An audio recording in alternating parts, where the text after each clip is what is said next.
here was the doctors telling me, you can't do this.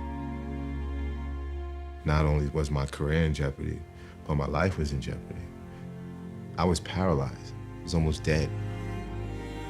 It's nothing short of a miracle of what I've gone through to be able to come back.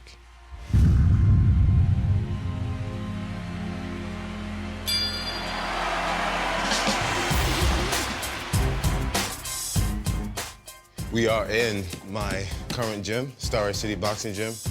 I came here when I was 16 years old. Started boxing at 14. When I came here, I was already at the point where I already had a national championship under my belt, and I already knew that I wanted to be a boxer, so it's here where I got my advanced skills, and it's where we really put things together, and I really started to grow and learn. You know, I think people sometimes tend to forget just because, you know, I am a cancer survivor and that, you know, I've overcome a lot just to be able to get back to this point. They tend to forget about the skill set that I have. They tend to forget about just who I am when I'm inside that ring. Now that I've gone through all that I've gone through, it's made me much more mature, much more hungry, and I feel like I'm even more of a problem. I grew up in the most infamous neighborhood in Brooklyn, Brownsville. This is where I was raised. This is where it all started for me. The mean streets of Brooklyn. I've seen things I wasn't supposed to see. I've seen shootings on this block. I've seen people get shot. I've seen people die. People get arrested. People do drugs right on this block. I've seen my own family member get shot right in front of me. It was hard. It's crazy, but I mean, it can make you grow up fast or it can take your life fast, either or. My dude, what's up, baby? What up, bro? Good to see you. This is where I learned all my skills. This is where I had my very first fight.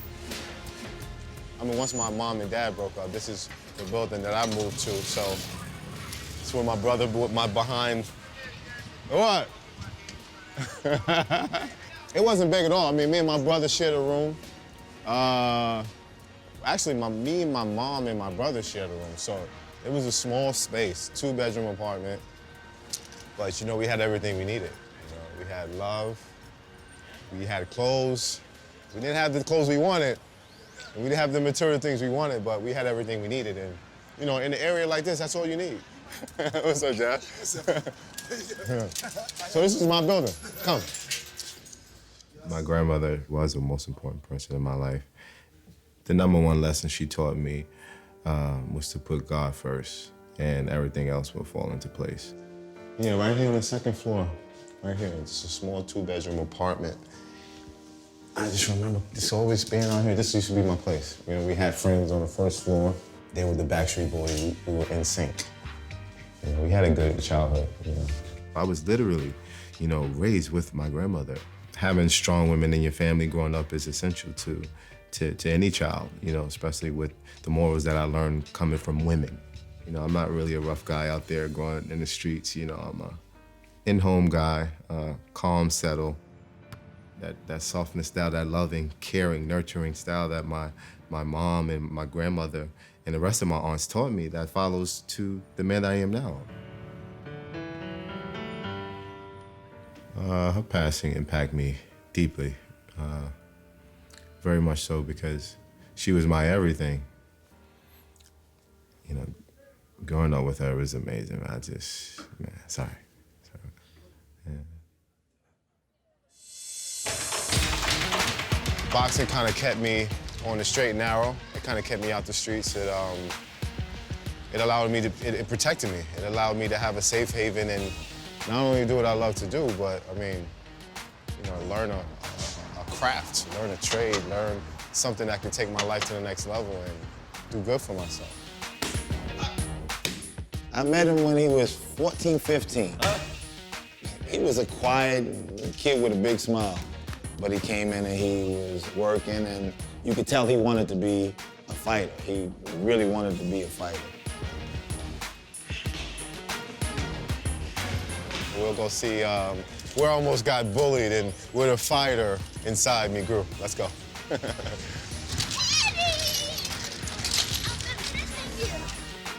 It was a lot of fights. You know, this was, one of the worst neighborhoods, so it was times 10. This wasn't my first fight, but it was like the first fight that was any significance in the school. It was this bully that was big kid, strong too. I mean, I remember him, his name was Tariq. And everybody was scared of Tariq, and I remember, I guess it was my time to get bullied or, to get punked, and, I didn't let that happen. We said we were gonna meet at 3 o'clock after school. So I'm walking here, as I'm walking now, I remember making this turn and seeing like 50 kids behind this kid I'm supposed to fight. So in my mind, I'm just like, what did I get myself into? The first thing I did was I had to swing. So I swung, I dropped the kid, like literally right here. I dropped the kid, but I knew I had something. Oh my God. What's up, man? What's up, man? Good to see you guys. Yeah, let's do it. I mean, I don't glorify fighting in school, but I mean, sometimes you have to go through that, at least in order to know you're tough and to know you got it. We all got in trouble by the principal, and we got home and got in trouble by our parents. So, I found out later on that week that this kid Tyreek was going down to the local PAL, taking up boxing classes. So I said, okay, this is my opportunity to get this guy back and do it the right way, put on the gloves, and not get in trouble by our parents. I remember getting an application for my mom. I've never really filled out a big application like this, so it was a big deal for me. We explained to the trainer our situation. Normally they make you train for at least 2 months before you ever spar. I sparred my second day ever in the gym, and it was because I wanted to get my payback. I wanted to get this guy who was trying to bully me.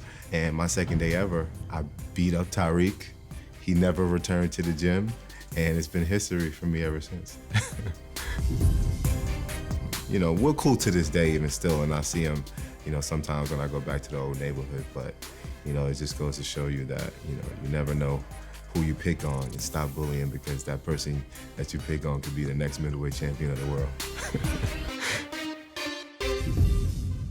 My gym is actually about, 3 blocks this way. The sweat, the must, the funk, just everything about it, the grittiness of it. I love the gym, and I never left from there. When I first won my professional title, I believe I was 23. It was a guy by the name of Ishe Smith. It was a continental championship, and so that isn't a world championship, but nonetheless, it still was a title, and I was happy with that, and I knew that bigger and better things was to follow if I continue to, go down the right track.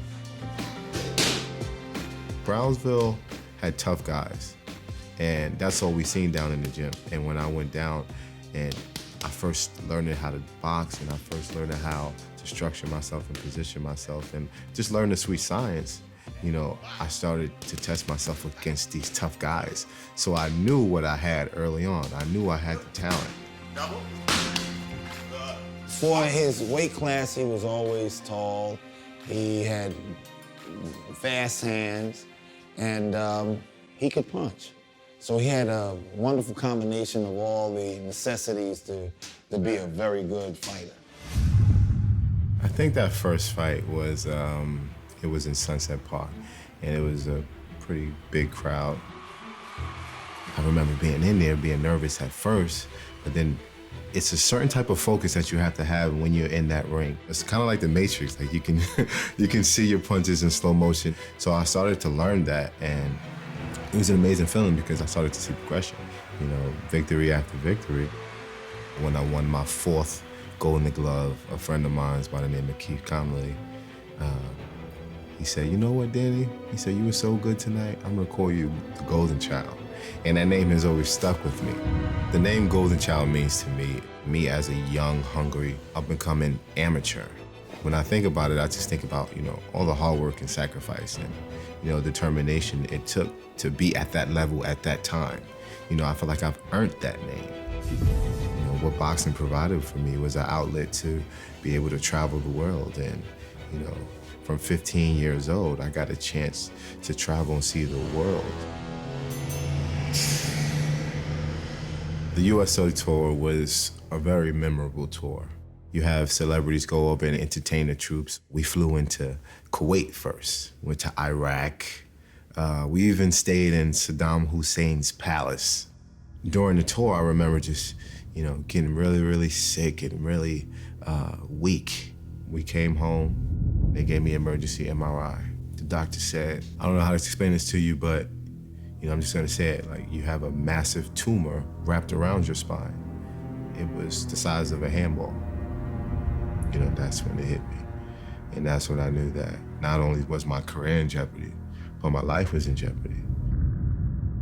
But this was a very specific, dangerous surgery that I had to undergo, and it wasn't easy.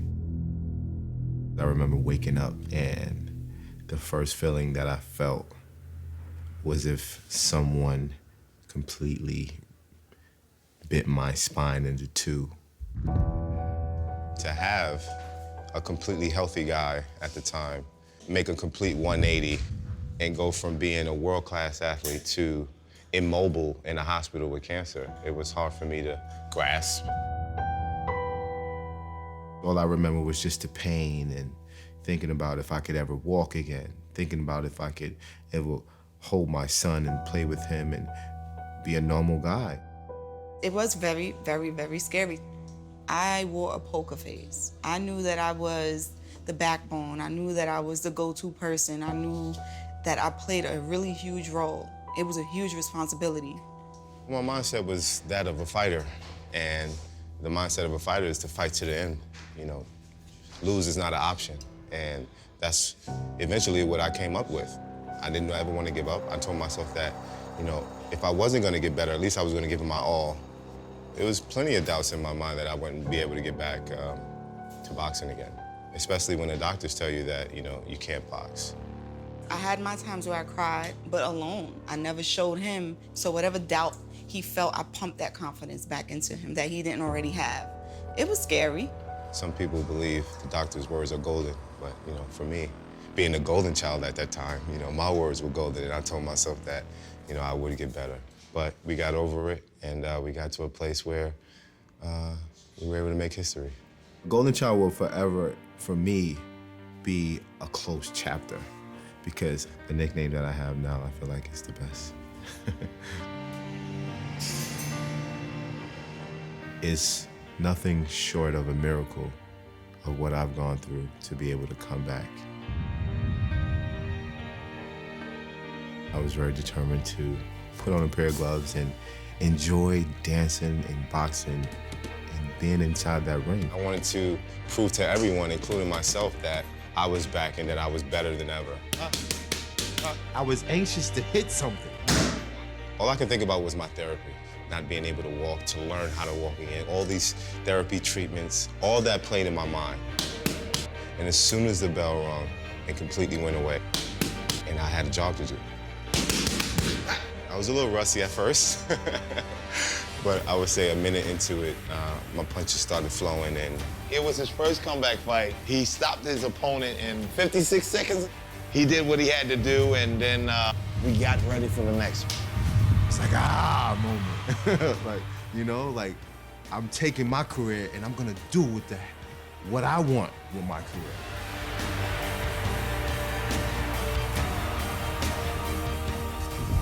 I was paralyzed. I was almost dead. I was gone. I represent God's glory, and it's a miracle that I can stand here and say that I'm a world champion after all that I've gone through. It's a miracle. Now it's different. I realize that I have a position that, is a blessing.